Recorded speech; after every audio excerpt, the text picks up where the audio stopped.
नमस्कार. श्री स्वामी समर्थ. देवघरातील नियम प्रत्येकालाच माहीत असायला हवेत.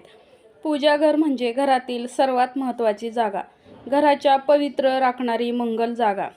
घर लहान असो किंवा मोठे, घरातील पूजास्थान नियमाप्रमाणे असले तरच त्याचा अधिक फायदा होतो. घरात जागा कमी असल्यास देवघर कोठे असावे? देवघरासाठी योग्य दिशा कोणती? कोणत्या चुकामुळे कितीही भक्ती केली तरी त्याचं फळ मिळत नाही? जाणून घेऊया देवघराशी संबंधित काही खास आणि वैशिष्ट्यपूर्ण गोष्टी. तर 1. तुमच्या घरामध्ये देवघर बनवण्यासाठी जास्त जागा नसल्यास किचनमध्ये ईशान्य कोपरा म्हणजे उत्तर पूर्व दिशेला देवघर बनवू शकता.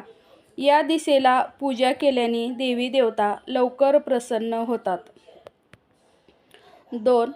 घरामध्ये देवघर अशा ठिकाणी असावे जेथे दिवसभरातून काही काळासाठी सूर्यप्रकाश पोहोचेल. ज्या घरामध्ये सूर्यप्रकाश आणि ताजी हवा येत राहते त्या घरामधील विविध दोष आपोआप नष्ट होतात. सूर्यप्रकाशामुळे वातावरणातील नकारात्मक ऊर्जा नष्ट होते आणि सकारात्मक ऊर्जा वाढते. 3. देवघरातील दिवा, समई, निरांजन आग्नेय कोपऱ्यात ठेवावे. तसेच धूप उदबत्ती स्टँड वायव्य कोपऱ्यात ठेवावे. 4. देवघरात असो किंवा उंबरठ्यावर अगदी कुठेही तुटलेला दिवा कधीही लावू नये. त्यामुळे घरात नकारात्मकता, दरिद्रता वाढते. जर तुम्ही इच्छा पूर्ण करण्यासाठी दिवा लावत असाल तर तुटलेला दिवा लावल्याने तुमची इच्छा पूर्ण होत नाही. शिवाय लक्ष्मी मातेचा कोप नक्की होतो. देवपूजा करताना देवाला नेहमी करंगळीजवळच्या बोटाने अर्थातच अनामिकेने गंध लावावे. एका घरात 2 शिवलिंगे, शाळीग्राम, सूर्यकांत, चक्रांक, गणपती व शंख पूजू नये. 7. देवघरात कमीत कमी मूर्ती किंवा देवी देवतांचे फोटो असावेत. गणपती, कुलदेवीचा टाक, मूर्ती अथवा फोटो, इष्टदेवतेचा फोटो, अगर मूर्ती, लंगडा बाळकृष्ण, पांडुरंग, नंदी, नागविरहित शंकराची पिंडी, काळ्या दगडाची किंवा पंचधातूची असावी. अन्नपूर्णादेवी हे देव असावेत.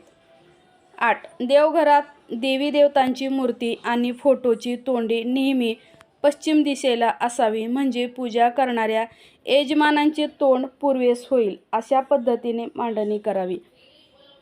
देवघरात शंख असल्यास त्याचे निमुळते टोक हे दक्षिण दिशेकडे असावे.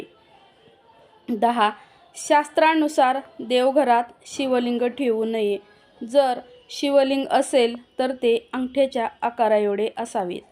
देवघरात एकच शिवलिंग ठेवणे जास्त लाभदायक आहे.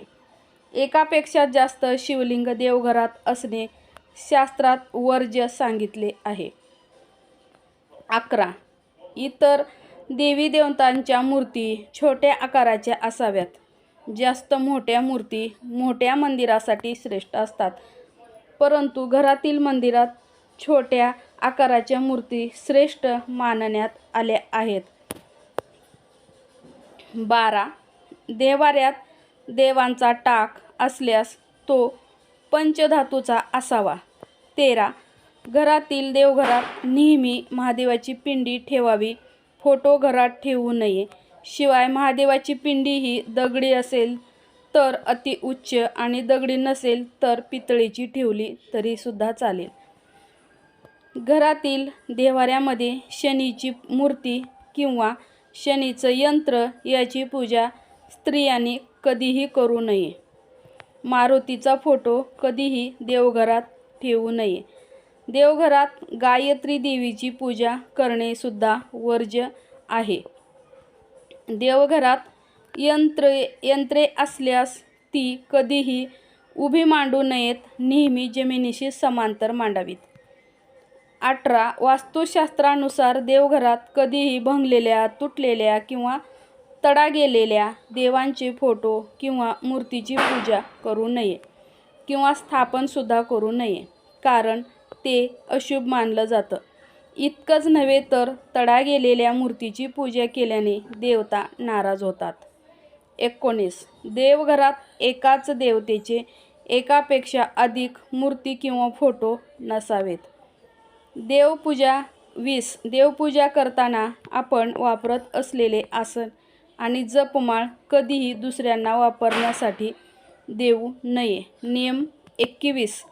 देवांच्या उपासनेसाठी बनवलेले पूजास्थान हे अत्यंत पवित्र स्थान आहे. वास्तूनुसार देवघर कधी स्टोअर रूममध्ये, बेडरूममध्ये आणि बेसमेंटमध्ये नसावे. देवघर नेहमी खुल्या जागेत ईशान्य दिशेतच असावे. 22. देवघर हे नेहमी सागवानी लाकडाचेच असावे. 23. देवघर हे नेहमी स्वच्छ आणि प्रसन्न ठेवायचे आहे. 24. देवघरात धूळ साचता कामा नये. 25.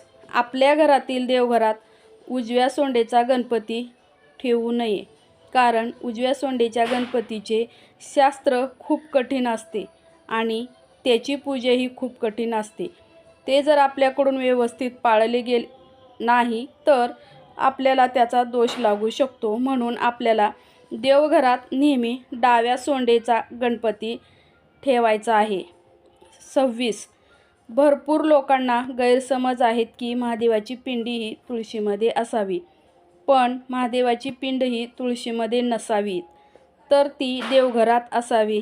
कारण तुळशीमध्ये शालिग्राम असतो. शालिग्राम हा महाविष्णूचे प्रतीक असतो.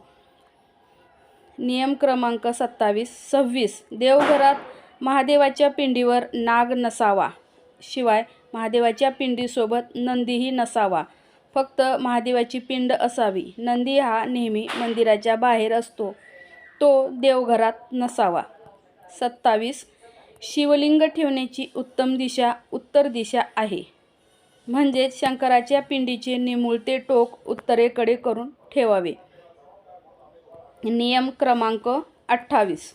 जर तुम्ही आर्थिक अस्थिरतेने त्रस्त असाल तर शिवलिंग उत्तराभिमुख ठेवणे कायदेशीर मानले जाते.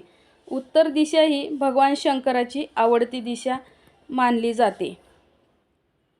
नियम 29. आपल्याला आपले कुलदैवत किंवा कुलदैवत देवी माहीत असणे फार गरजेचे आहे. जर माहीत नसतील तर आपल्याला विविध संकटांना तोंड द्यावे लागते. वास्तुशास्त्रानुसार देवघरातील वाळलेली फुले घरात ठेवणे अशुभ आहे. त्यामुळे वास्तुदोष निर्माण होतो. घरामध्ये नकारात्मक ऊर्जा निर्माण होते आणि यामुळेच व्यक्तीच्या जीवनात आणि घरामध्ये वास्तुदोष निर्माण होऊ लागतो. त्यामुळे फुले सुकताच फेकून द्यावीत किंवा नदीत विसर्जन करावे. 31. देवांना कधीच एका हाताने नमस्कार करू नये. 32. आपण देवघरात जो समई किंवा निरांजन किंवा दिवा लावतो त्यामध्ये तेल आणि तूप एकत्र घालू नये. तेलाचा दिवा वेगळा आणि तुपाचा दिवा वेगळा लावावा. देवघरातील समईच्या ज्योतीवर निरांजन किंवा इतर कोणता दिवा पेटवायचा नाही. म्हणजेच एका दिव्याने दुसरा दिवा कधीही पेटवू नये. समईमध्ये कधीही 3 वाती नसाव्यात. एकतर 2 वाती लावायच्या असतात किंवा तुम्ही 1 वात लावली तरीसुद्धा चालते. देवपूजा करताना देवाला नेहमी करंगळीजवळच्या बोटाने अर्थातच अनामिकेने गंध लावावे आणि आपल्या पितरांना म्हणजे पूर्वजांना, फोटोंना अंगठ्या शेजारील बोटाने गंध लावावा. तसेच स्वतःला अनामिका या बोटानेच कपाळावर टिळा लावल्याने मनाला शांती मिळते. हिंदू परंपरेनुसार अंगठ्याने टिळक लावणे देखील खूप शुभ मानले जाते. शुक्र ग्रह अंगठ्यामध्ये राहतो, त्यामुळे अंगठ्याने तिलक लावल्याने व्यक्तीचे आरोग्य चांगले राहते. घरात सुख समृद्धी नांदते. नैवेद्याच्या ताटात किंवा पानात मीठ वाढू नये. त्याचप्रमाणे कांदा, लसूण, लिंबू हे देखील वाढू नये, कारण हे सर्व पदार्थ तामशी आहेत अशा प्रकारची तामशी पदार्थ देवांना चालत नाहीत.